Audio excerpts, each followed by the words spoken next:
లోకమునకు వచ్చినటువంటి యేసు కుమారుడు, యేసు ప్రభువు నిజంగా ఈ లోకమునకు వచ్చి తన మనుషులను ఆయన ఏమి చేశాడు అని వ్రాయబడింది. యేసు అంటే పాపం నుంచి రక్షించేవాడు కదా. నిజంగా అంటే పాపం రక్షించినట్టు ఎక్కడ వ్రాయబడింది? నిజంగా రక్షించినాడా అని మనం చూస్తే నిజంగా వ్రాయబడింది కదా. ఎక్కడ మనం చూస్తాం?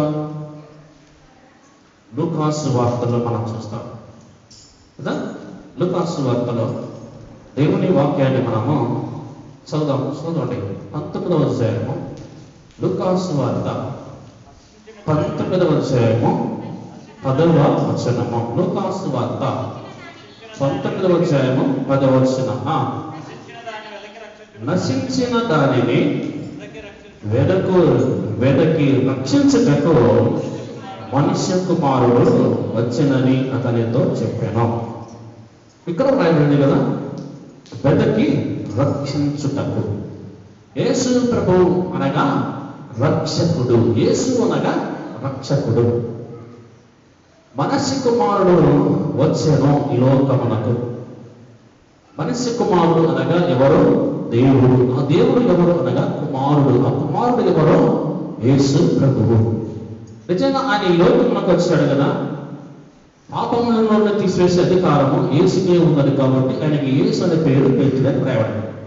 నిజంగా ఆయన ఈ లోకమునకు వచ్చినటువంటి యేసు ప్రభువు వాక్యం చెప్తుంది, ఈ లోకమునకు వచ్చినటువంటి ఈ యేసు మనసులో ఉన్నటువంటి పాపమును తీసివేసి మనల్ని వెదకి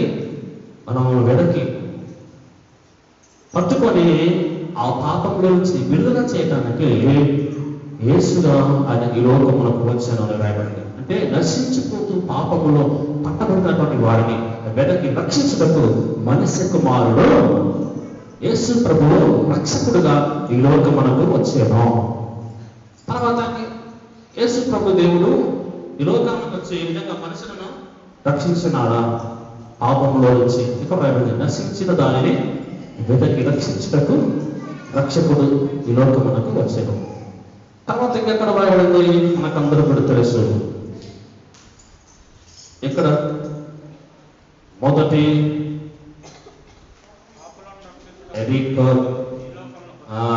ఇక్కడ మొదటి తిమోతి పత్రికలో మొదటి అధ్యాయం కదా. మొదటి తిమోతి పత్రికలో మొదటి అధ్యాయము 15వ వచనంలో పాపులను రక్షించుటకు క్రీస్తు యేసు లోకమునకు వచ్చాను. పాపులను, మనసులో ఉన్న పాపములను తీసివేసే అధికారం యేసుకే ఉన్నది కాబట్టి ఆయనకి యేసు అనే పేరు పెట్టింది. ఆయన ఈ లోకంలోకి వచ్చిన తర్వాత నిజంగా నశించి పాపములు ఉన్న వారిని వెదకి రక్షించుటకు, పాపములను తీసివేయడానికి రక్షకుడుగా వచ్చినని రాయబడింది లూకాసు వార్తలో. ఇక్కడ తిమోతి పత్రికలో అపోస్తలుడైన పౌలు తిమోతికి రాస్తూ ఇక్కడ ఏమన్నాడు యేసు ప్రభు దేవుని గురించి అనగా, నిజంగా మనస్సులో ఉన్న పాపములను తీసివేయడానికి రక్షకుడు యేసుక్రీస్తు ప్రభు ఈ లోకమునకు వచ్చాను రాయబడింది కదా. పాపములను రక్షించడానికి క్రీస్తు యేసు రక్షకుడు. పాపులను రక్షించుటకు యేసు ప్రభువు, మనలో ఉన్న పాపములను తీసివేయడానికి యేసు ప్రభువు ఈ లోకమునకు వచ్చేను. రక్షకుడు. ఆయనకు 3 నామాలు 3 ఉన్నాయి. మొట్టమొదటిగా అక్కడనే మనం చూస్తాం, యేసు అని మనం చూస్తాం. తర్వాత రెండవది ఏమని రాయబడింది? రెండవది చూడండి అక్కడే. అరే రెండవది మత్తయి సువార్తలో ఉందా లేదా? మత్తయి సువార్తలో చదువు. ఇదిగో కన్యక గర్భవతి అయి కుమారుని కన్నా ఆయనకు ఇమ్మానుయేలు అనే పేరు అక్కడ రాయబడింది కదా. దేవుని వాక్యముని మనం చూస్తాం. దేవుని పిల్లలారా ఇక్కడ ఏమని రాయబడింది? ఇమ్మానుయేలు. ఇంకా ఏమని రాయబడింది? ఇమ్మానుయేలు, ఇమ్మానుయేలు అని రాయాలి. తర్వాత పుట్టినరోజుల కింద మనం చూస్తే క్రీస్తు అన్న శబ్దమునకు అభిషేక్తుడని, యేసు అన్న శబ్దమునకు రక్షకుడని మనం చూస్తాం. యేసు క్రీస్తు, మన దేవుని పేరు పేరు మన దేవుని పేరు పేరు యేసు క్రీస్తు. క్రీస్తు అంటే అభిషేక్తుడు, యేసు అంటే రక్షించువాడు. రక్షణ రక్షణ రక్షణ కలుగజేసిన దేవుడు, భూమి మీద ఉన్న మనుషులకు రక్షణ ఇచ్చిన దేవుడు. ఆ రక్షణ మనుషులకు ఎవరిస్తారు? ఆ రక్షణ మనుషులకు ఎవరిస్తారు? రక్షక భట నిలయము అంటారు. ఏమంటారు కదా? రక్షక భట నిలయం అంటారు. అంటే పోలీస్ స్టేషన్. దేవుని ప్రధాన పోలీస్ స్టేషన్ ఏం చేస్తుంది?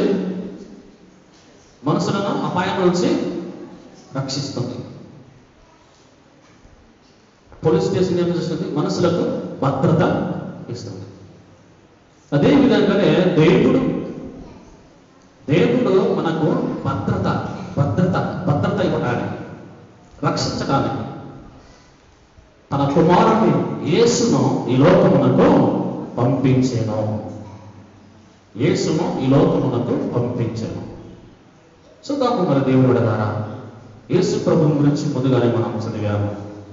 పాపమును తీసివేసే అధికారం ఆయనకి ఉన్నది కాబట్టి ఆయనకి యేసు అనే పేరు పెట్టబడింది. నిజంగా ఈ పాపములను ఆయన తీసివేసినాడా అని మనం చూస్తే యేసు ప్రభువు నిజంగా పాపములను తీసివేశాడు, రక్షించాడు మనుషులను. అపవాది ఇంకా బంధకముల నుంచి విడుదల చేసి రక్షించాడు. అదే మనం చదివాము లూకా సువార్తలో 19:10 నశించిన దానిని వెదకి రక్షించటకు మనిషి కుమారుడు మనుషులను రక్షించడానికి పాపంలో నుంచి రక్షించడానికి యేసు ప్రభువు రక్షకుడిగా వచ్చాడు. తిమోతి పత్రిక మనం చదివాము. పాపులను రక్షించటకు క్రీస్తు యేసు లోకమునకు వచ్చాను. రక్షకుడు నిజంగా వచ్చి మనసులో ఉన్న పాపములను ఆయన రక్షించాడు యేసు అని మనము చదివాము.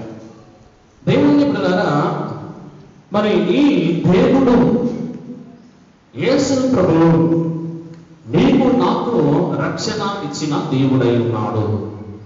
అందుకొరకే కొన్ని మాటలు మనం చూస్తాం యేసు ప్రభు దేవుడి గురించి. చూద్దాం, చూడండి. నిర్గమకాండము 14:13 చూద్దాం. నిర్గమకాండము 14:13. నిర్గమకాండము 14:13 చదువుదాం.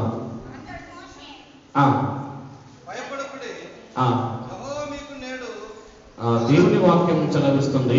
13వ నిర్గమకాండము 14:13 మనం చూస్తే, అందుకు మోషే భయపడకుడి, యెహోవా మీకు నేడు కలుగజేయు రక్షణను మీరు ఊరికై నిలిచిండి చూడుడి. చూడండి, దేవుని బిడ్డలారా, నిజంగా ఇక్కడ అపాయం నుంచి రక్షించిన దేవుడు. ఆయన రక్షించిన రక్షకుడు కదా. రక్షకుడు ఎవరు? యేసు ప్రభువు. ఆయన ఈ లోకమునకు వచ్చింది తన బిడ్డలను సాతాను యొక్క బంధకము నుంచి విడుదల చేసి, పాపాన్ని తీసివేసి పరిస్థితులుగా చేసి, లేదా నరకాన్ని తప్పించి పరలోక రాజ్యానికి వారసులుగా చేయడానికి రక్షకుడు యేసు ప్రభు ఈ లోకానికి వచ్చాడు. నిజంగా మన దేవుడు ఎలాంటి వాడు ఇక్కడ వ్రాయబడింది. నిర్గమకాండం ఇశ్రాయేలు కాలంలో మోసే కాలంలో ఇశ్రాయేలు ప్రజలను ఆపద నుంచి రక్షించిన దేవుడు. ఆయన రక్షణ మీరు చూడాలి అంతే అంటున్నాడు. ఎవరు? మోసే. మన దేవుడు మామూలు దేవుడు కాదు, మీరు చూడాలి. చూస్తే ఆయన మహిమను చూస్తారు. మీరు విశ్వాసముతో ఆయన వైపు చూస్తే ఖచ్చితంగా ఆయన మహిమను చూస్తారు. ఆయన రక్షిస్తారు ఖచ్చితంగా.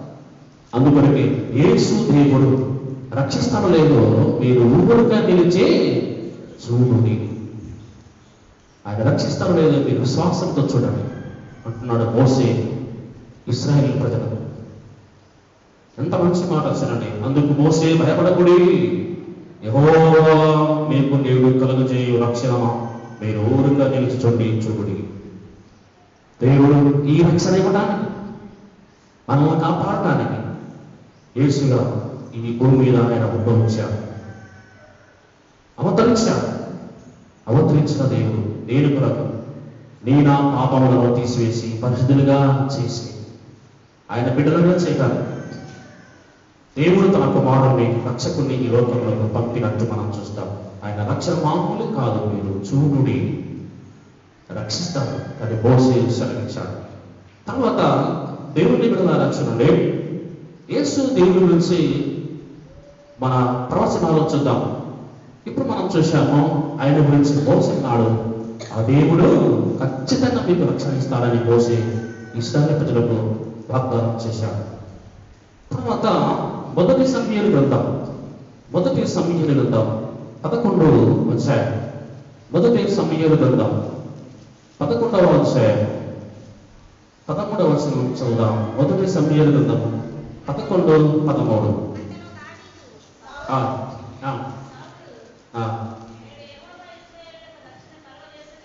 చూడండి 11వ అధ్యాయము 11వ వచనంలో ఇంత మంచి మాట మనం చూస్తాం. చూడండి ఏమని రాయబడింది? సౌలు నేడు యెహోవా ఇశ్రాయేలుకు రక్షణ కలుగజేసిన గనక ఈ దినమున ఏ మనుషుని మీరు చంపవద్దనెను. సౌలు అంటున్నాడు, నేడు యెహోవా ఇశ్రాయేలుకు రక్షణ కలుగజేసెను గనక.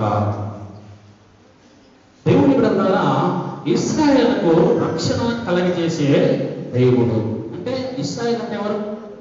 మనమే. మోసే అన్నాడు కదా, తన నమ్ముకున్న బిడ్డలకు రక్షణ మీరు చూస్తారు, తన నమ్మిన బిడ్డలు రక్షణ మీరు చూస్తారు, ఊరుగా నిలిచి చూడండి. మోసే అన్నాడు ఖచ్చితంగా రక్షిస్తాడు, ఎందుకు విశ్వాసం వచ్చిన వారిని రక్షిస్తాం. ఇక్కడ కూడా సౌలు అంటున్నాడు, యెహోవా దేవుడు ఇశ్రాయేలు ప్రజలకు ఖచ్చితంగా రక్షణ ఇస్తాడు. అదే మాట ఇక్కడ మనం చూస్తున్నాం, ఇశ్రాయేలుకు రక్షణ. ఈ దినమున మనకు దేవుడు, ఆయన ఈ లోకంలో జన్మించిన ఈ దేవుడు, మన పాపముల కొరకు ఈ లోకంలో జన్మించిన దేవుడు ఈ దినమున ఏ క్రిస్మస్ సీజన్లో దేవుడు ఖచ్చితంగా మనకు రక్షణ ఇస్తాడు, ఖచ్చితంగా రక్షిస్తాడు. అందుకొరకే పాపమును తీసివేసే అధికారం ఎవరికి ఉన్నది? యేసుకు మాత్రమే ఉన్నది. కాబట్టి మోసే సెలవిచ్చాడు, ఆయన రక్షణను మీరు ఊరికే నిలిచి చూడండి, విశ్వాసం ఉంచండి, ఖచ్చితంగా దేవుడు మీ ఆపద నుంచి రక్షిస్తాడని వాగ్దానం చేశాడు, ప్రకటించాడు. ప్రవచనాలు మనం చూస్తాం. యేసు ప్రభు దేవుడు ఈ లోకానికి వచ్చినటువంటి వాడు మనకు ఎలాంటి రక్షణ కల్పిస్తాడో భక్తుల ప్రవచనాలు మనం చూస్తున్నాం. అలాంటి దేవుడి వైపు మనం విశ్వాసం వస్తే, ఈ లోకంలో జన్మించిన దేవుడితో మనం సత్సంబంధం కలిగి ఉంటే, దేవుని బిడ్డలారా మనందరి కొరకు జన్మించిన దేవుడు ఖచ్చితంగా మనకు రక్షణ ఇవ్వక మానడు, రక్షణ కల్పిస్తాడు. ఆయన వచ్చిందే మన కొరకు. అందుకొరకే మోసే అన్నాడు, తర్వాత సౌలు అంటున్నాడు, ఆయన గొప్ప దేవుడు, తన ప్రజలకు రక్షణ కలిగేసే దేవుడని సెలవించారు. తర్వాత చూడండి ప్రస్తుత లేఖన భాగంలో మనం చూస్తే 62వ సంకీర్తన మొదటి వచనం చూద్దాం. 62వ సంకీర్తన మొదటి వచనం. 62వ సంకీర్తన మొదటి వచనం.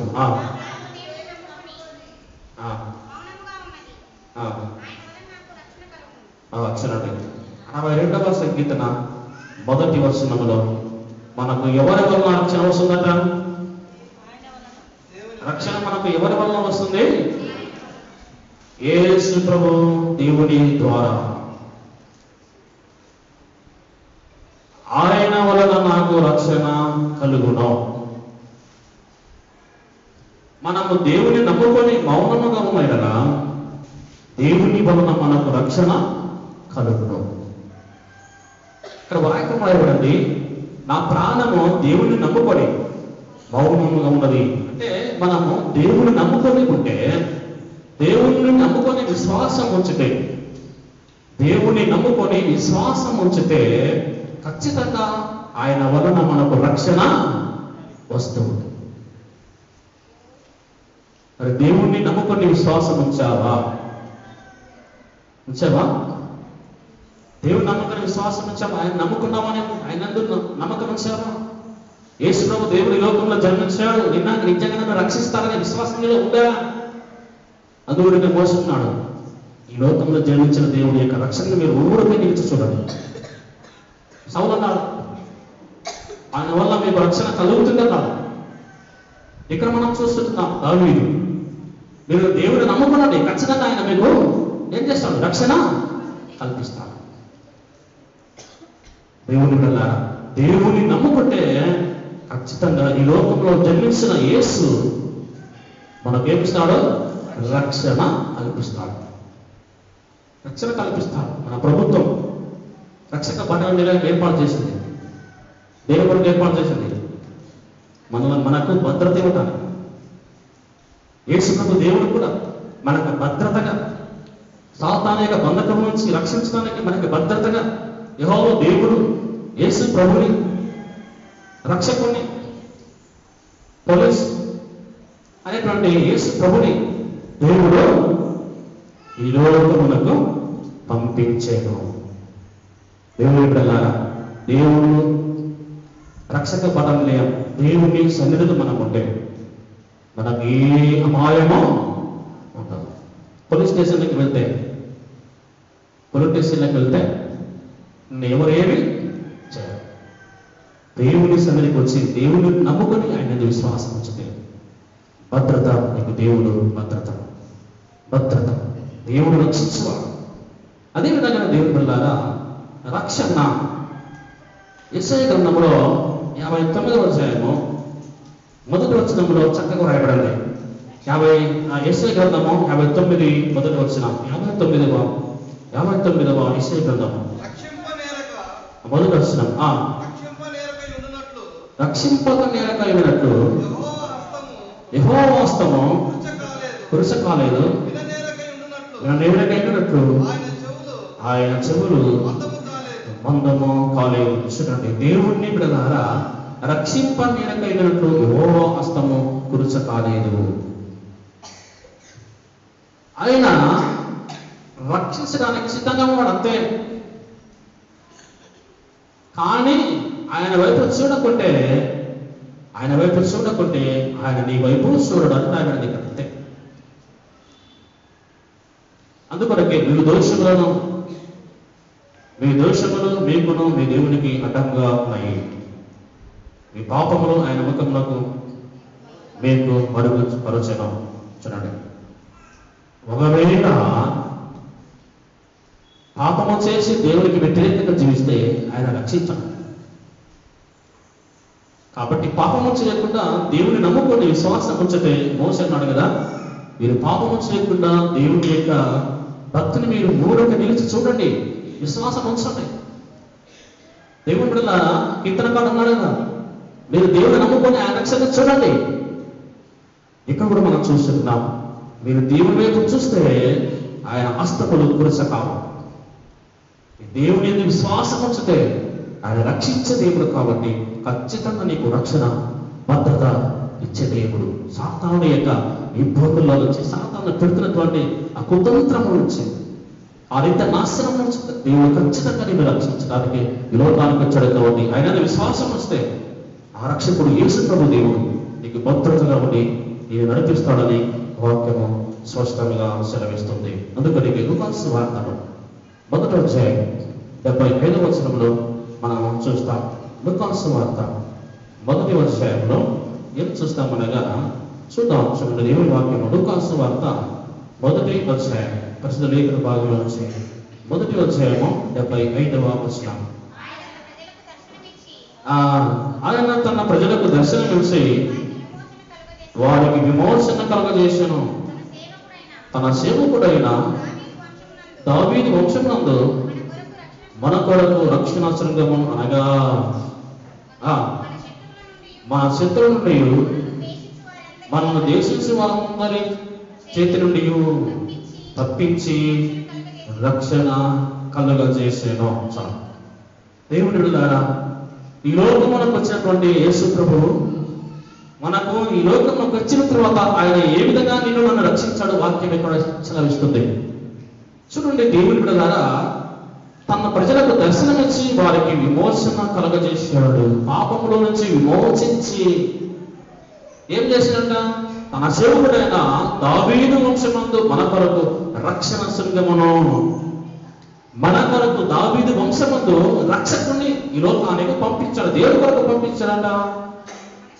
మన శత్రువు నుండి, మన శత్రువు అనగా సాతాను నుండి, మనలను ద్వేషించు వారి చేతి నుండి తప్పించి రక్షణ కలుగజేశాను. సాతాను పెడుతున్నటువంటి ఆ యొక్క బంధకములు, సాతాను పెడుతున్నటువంటి ఆ శత్రువు శ్రమలోంచి తప్పించడానికి రక్షకుడు మన కొరకు ఈ లోకంలో ఉద్భవించను అని ఇక్కడ ప్రవచనాన్ని మనం చూస్తాం. చూడండి దేవుడు కదా, ఆయన ఈ లోకంలో జన్మించింది శత్రువు సాతాను బంధకము నుంచి మనం విమోచించి పరిశుద్ధులుగా చేయడానికి రక్షకుడు ఈ లోకంలో జన్మించాడు. రక్షకుడు అని మనం చూస్తాం. రక్షకుడు అంటే ఎవరు? కాపాడువాడు, పోలీసు కాపాడువాడు. తర్వాత దేవుడు వెళ్ళారు భద్రత. ఆ భద్రత దేవుడు ఎవరి ద్వారా మనకు కల్పించాడు? ఎవరి ద్వారా? యేసుక్రీస్తు ద్వారా. ఆ యేసుక్రీస్తు లోకంలోకి వచ్చిన తర్వాత నిజంగా మనం రక్షించినాడా? రక్షించాడు కదా. ఎక్కడెక్కడ రక్షించాడు మనం చూస్తే, నశించిన దానిని అలాంటి మనుషులను రక్షించాడు. పాపములు ఉన్న వాళ్ళని రక్షించాడు. తర్వాత పాపములను వీళ్ళని రక్షించడానికి మనిషి కుమారుడు. తర్వాత మత్తయి సువార్తలో మనం చూసాం, మొదటి వచనం 21వ వచనంలో ఏమని జరిగింది? మత్తయి సువార్త మొదటి అధ్యాయం 21వ వచనం, తన ప్రజలను వారి పాపము నుండి. దేవుని బిడ్డలారా, యేసు ఈ లోకమునకు వచ్చాడు. ఏం చేశాడు? మనలో ఉన్న పాపములను ఏం చేశాడు? తీసివేసి రక్షించేను. చూడండి ఎంత మంచి మాట. యేసు ప్రభు దేవుని లోకంలో జన్మించింది మనలో ఉన్న పాపములను తీసివేయడానికి. రక్షకుడు యేసు ఈ లోకమునకు వచ్చాడు. ఎంత మంచి కదా పనులు చేశాడు యేసు ప్రభు ఈ లోకమునకు వచ్చి. అందుకొరకి ఆయనకు యేసు అనగా రక్షకుడు. ఆ రక్షకుడు ఈ లోకంలోకి వచ్చిన తర్వాత మనకు ఏమేమి చేశాడు, ఏమేమి చేస్తాడో ఇంతవరకు వాక్యాలు మనం చూశాం. ఇంతవరకు వాక్యాలు మనం చూశాం. కీర్తనకారుడు అన్నాడు, ఆయన రక్షణ ఆయన నమ్ముకొని మీరు ఆయన రక్షణ చూడండి అన్నాడు. మోసే అన్నాడు, ఆయన రక్షణ ఊరికి నిలిచి చూడండి. తర్వాత యెషయా ప్రవక్త అంటున్నాడు, యెషయా ప్రవక్త, మీరు పాపం వచ్చేస్తే ఆయన హస్తంలో కురుచుతుంటాయి. కాబట్టి విశ్వాసముతో మీరు ఉన్నాయి కదా, ఆయన హస్తంలో కురుచ కావు. ఆయన రక్షించే దేవుని బిడ్డలారా, నిజంగా సౌలు ఈ దినమందు మిమ్మలను ఆయన రక్షిస్తాడు. ఈ క్రిస్మస్ సీజన్లో దేవుడు ఖచ్చితంగా మనకు రక్షణ ఇస్తాడు. యేసు ప్రభు దేవుడు మన కొరకు జన్మించడు. తర్వాత దేవుని వాక్యాన్ని మనం చూస్తాం. ఇమ్మానుయేలు, యేసు గురించి మనం ఇంతవరకు విన్నాము. రక్షకుడు ఏం చేసినాడో మనం క్లియర్గా తెలుసుకున్నాం. ఇప్పుడు ఇమ్మానుయేలు దేవుడు. ఇమ్మానుయేలు అనగా ఏంటి? ఇమ్మానుయేలు అంటే ఏంటి? అక్కడనే మనం చూస్తాం. చదవండి ఇమ్మానుయేలు గురించి ఏమైనా రాయబడిందో మత్తయి సువార్తలో ఏం చూస్తాం మనం. మొదటి అధ్యాయంలో 22వ వచనంలో, ఇదిగో కుమారుని కన్నును ఆయనకి ఇమ్మానుయేలు అనే పేరు పెట్టుదరు అని ప్రభువు తన ప్రవక్త ద్వారా పలికిన మాట నెరవేరినట్లు ఇదంతయు జరిగను. ఇమ్మానుయేలు అనే పేరు నాకు భాషాంతరమున దేవుడు మనకి తోడని అర్థం. ఇమ్మానుయేలు దేవుడు. ఈ ఇమ్మానుయేలు దేవుడు రక్షకుడు ఏం చేశాడు? రక్షించాడు. ఆపద నుంచి, సాతాను బంధకం నుంచి రక్షించాడు. తర్వాత ఇమ్మానుయేలు దేవుడు, ఆ యేసే మరి ఇమ్మానుయేలు. ఆ ఇమ్మానుయేలు ఈ లోకంలోకి వచ్చింది దేని కొరకు వచ్చాడు? ఇమానుయేలు అంటే దేవుడు మనకు తోడు అని అర్థం. నిజంగా తోడుగా ఉన్నాడు ఆయన. ఇమానుయేలు దేవుడు తోడుగా ఉన్నాడా? చూద్దాం. ఇమానుయేలు దేవుడు తోడుగా ఉంటాడా చూస్తే అదే పరిశుద్ధ లేఖన భాగంలో వచ్చి నిర్గమకాండములో మనము వెళ్ళిపోదాం. ఇమానుయేలు దేవుడి గురించి కొంత ధ్యానం చేస్తుందాం. నిర్గమకాండము 3వ అధ్యాయము 12వ వచనం. నిర్గమకాండము 3వ అధ్యాయము 12వ వచనం. దేవుని వాక్యము ఇక్కడ మనం స్పష్టంగా చూస్తూ ఉన్నాము. దేవుణ్ణి బిడ్డలారా 3వ అధ్యాయము 12వ వచనంలో చదువు.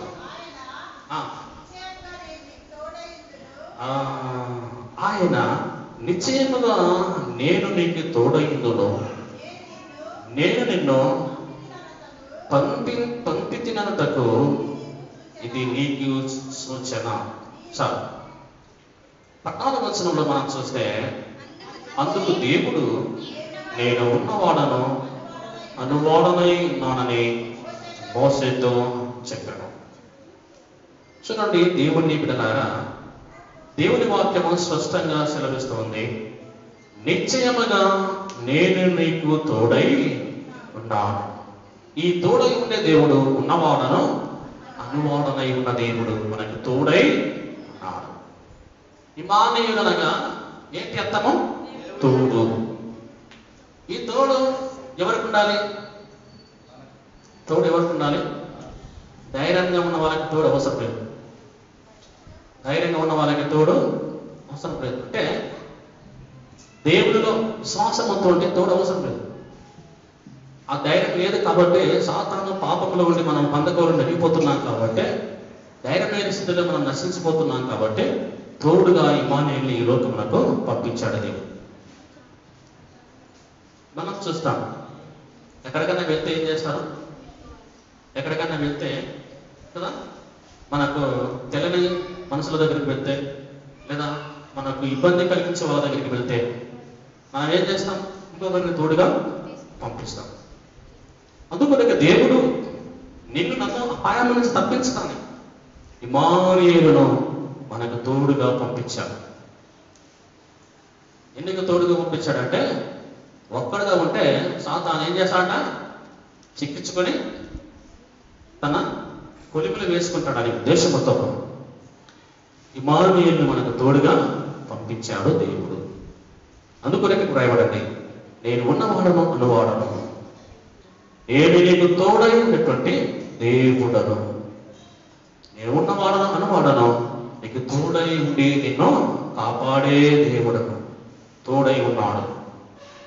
ఎవరికి తోడుగా ఉన్నాడు? ఇక్కడ ఎవరితో ఉన్నాడు అన్నమాట? మోసేతో. మోసే వెళ్ళు, నేను నీకు తోడై ఉంటా, భయపడకు. తర్వాత ఇంకెక్కడ ఉన్నాడు అన్నమాట? యెషయా గ్రంథంలో 3వ అధ్యాయం 43వ అధ్యాయం మొదట్లో మనం చూస్తాం. యెషయా గ్రంథం 43వ అధ్యాయం మొదటి వచనం. అయితే యాకోబు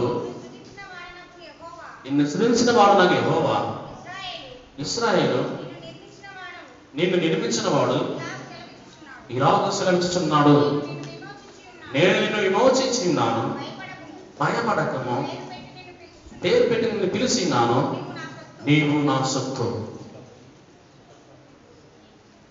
చూడండి, ఏమన్నాడు ఇక్కడ? భయపడకండి, పేరు పెట్టి నిన్ను పిలిచి ఉన్నాను, నీవు ఎవరు సొత్తు అంట? దేవుని సొత్తు. ఈ ఇమానుయేలు దేవుడు అంటున్నాడు మనతో ఈ లోకంలోకి వచ్చిన తర్వాత, మీరు భయపడకండి, ధైర్యంగా ఉండండి, ఇమానుయేలుని మీకు తోడుగా ఉన్నానంటున్నాడు దేవుడు. ఇమానుయేలు దేవుడు మనతో అంటున్నాడు, మీరు భయపడకండి. 5వ వచనంలో చూస్తే భయపడండి, భయపడకము, నేను నీకు తోడై ఉన్నాను. ఎంత మంచి మాట వచ్చినట్టు, భయపడకము. ఇమానుయేలు దేవుడు ఈ లోకంలోకి వచ్చి మనతో అంటున్నాడు, మీరు భయపడకండి, నేను మీకు తోడై ఉన్నాను.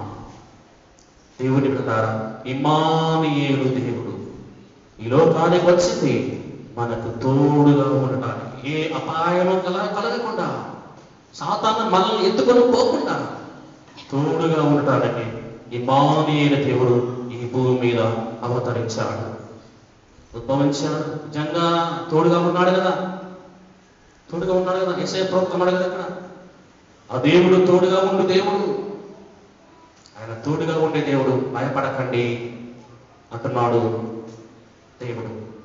తర్వాత ఇంకెక్కడ తోడుగా ఉన్నాడు ఈ మానవుల దేవుడు? చూడండి, ఎఫెసీయుల గ్రంథంలో మనం చూస్తాం. ఎఫెసీయుల గ్రంథము 1వ అధ్యాయంలో ప్రస్తుత లేఖన భాగంలో నుంచి ఎఫెసీయుల గ్రంథము 1వ అధ్యాయంలో, ఎఫెసీయుల గ్రంథము 1వ అధ్యాయము 7వ వచనం చూద్దామా? 6వ వచనం చూద్దాం. 6వ వచనం, నిన్ను విడువను, నిన్ను ఎడబాయను, నిబ్బరము కలిగి ధైర్యముగా ఉండబోచ.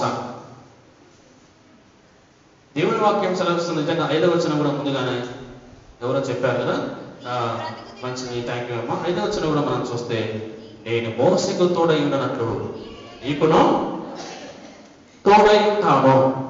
తర్వాత 6వ వచనం చూస్తే, నిన్ను విడువను, నిన్ను ఎడబాయను. ఇమ్మానుయేలు దేవుడు అంటున్నాడు, ఈ లోకంలో జన్మించంటున్నాడు. నిన్ను విడువను, నిన్ను ఎడబాయను, నిబ్బరము కలిగి ధైర్యముగా ఉండుము. చూడండి, ఇమ్మానుయేలు దేవుడు ఈ లోకంలో జన్మించింది. దేవుణ్ణి బిడ్డలారా మనము ధైర్యంగా ఉందాం, భయపడకూడదు. సాతాను వచ్చిన ఏం చేస్తుందో, నరకానికి పంపిస్తుందేమో, సాతాను నాకు ఎన్ని శ్రమ పెడుతుందేమో, నీకు ఇబ్బంది పడద్దు. నేను ఉన్నా, నేను జన్మించింది ఇమ్మానుయేలు దేవుడును మిమ్మల్ని కాపాడడానికి అంటున్నాడు ఇక్కడ. అందుకొరకే భయపడకము అంటున్నాడు. ఇక్కడ కూడా దేవుని వాక్యం సెలవుస్తుంది, మీరు ధైర్యంగా ఉండండి, నిబ్బరం కలిగి ధైర్యంగా ఉండండి. మోసకి తోడుగా ఉన్నాను కదా, నీకు కూడా తోడుగా ఉంటున్నానని ఎఫెసీయులతో ఉంటున్నాడు అన్నమాట. అదేవిధంగా చూద్దాం, 9వ వచనంలో మనం చూస్తాం. చూడండి, 9వ వచనం, నేను నీకు ఆజ్ఞయించినాను కదా, నిబ్బరము కలిగి ధైర్యంగా నుండుము, దిగులు పడకము, జడియకము. నీవు నడిచిన మార్గం అంతటిలో నీ దేవుడైన యెహోవా నీకు తోడైండును. చూడండి, ఎంత మంచి మాట మనం చూస్తాం. చూడండి, దేవుని బిడ్డలారా, నీకు ఆజ్ఞయించుచున్నాను, నీకు సెలవిస్తున్నాను, నీతో మాట్లాడుతున్నాను. నిబ్బరముగా ఉండము, ధైర్యంగా ఉండము, దిగులు పడద్దు, జడియకు. ఏం చేయాలి, నాకు రోగం వచ్చింది, ఏం చేయాలి, నాకు శ్రమలు వచ్చాయి, ఏం చేయాలి, నాకు కష్టాలు వచ్చాయి, ఏం చేయాలి, నాకు బాధలు అని ఉంటున్నావా? ఇమ్మానుయేలు దేవుడు వైపు చూడు, ఆయన నీకు జన్మించిందే నీ కొరకు. ఇమ్మానుయేలు దేవుడు జన్మించిందే నీ కొరకు. ఆ ఇమ్మానుయేలు దేవుడు జన్మించిన తర్వాత బాధల్లో, సమస్యల్లో, కష్టాల్లో, ఇబ్బందుల్లో, పాపంలో ఉన్న వారికి ఆయన వాగ్దానం చేస్తున్నాడు. ఈ సమయం ముందు ఏమంటున్నాను అనగా, నీకు ఆజ్ఞయిస్తున్నాను కదా, నీతో మాట్లాడుతున్నాను కదా, ఏమి అనగా ఇబ్బరంగా ఉండము, ధైర్యంగా ఉండము, దిగులు పడకు, జడియకు. ఇమ్మానుయేలు దేవుడు అయిన నేను నీకు తోడై ఉన్నాను. ఈ మాట ఎవరన్నారు? ఈ లోకములో జన్మించిన యేసు ప్రభు. యేసు ప్రభు దేవుడు ఏమంటున్నాడు? మీరు దిగులు పడద్దండి, భయపడద్దండి, జడియకూడదు, ధైర్యంగా ఉండండి, ధైర్యంగా ఉండండి. ఇమ్మానుయేలు దేవుడు నాయన నేను మీకు తోడై ఉన్నా కదా. ఉన్నాడు కదా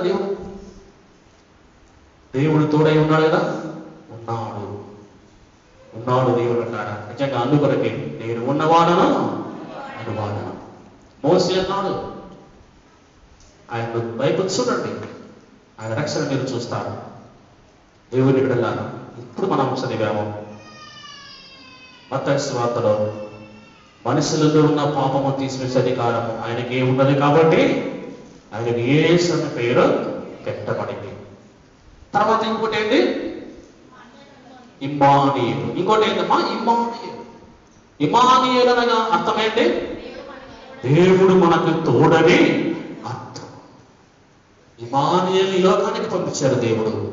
సాతాను నిన్ను నన్ను ఎత్తుకుని పోతుందేమో అని, వెళ్ళు ఇమ్మానుయేలు వెళ్ళు, నా బిడ్డను నీవు సాతాను ఎత్తుపోకుండా నీవు ఏం చేయాలి? కాపాడాలి, తోడుగా ఉండాలి అని యేసు ప్రభు దేవుడని ఇమ్మానుయేలును యెహోవా దేవుడు ఈ భూమి మీదకి పంపించాడు. ఈ భూమి మీదకి వచ్చిన ఇమ్మానుయేలు దేవుడు అన్నాడు.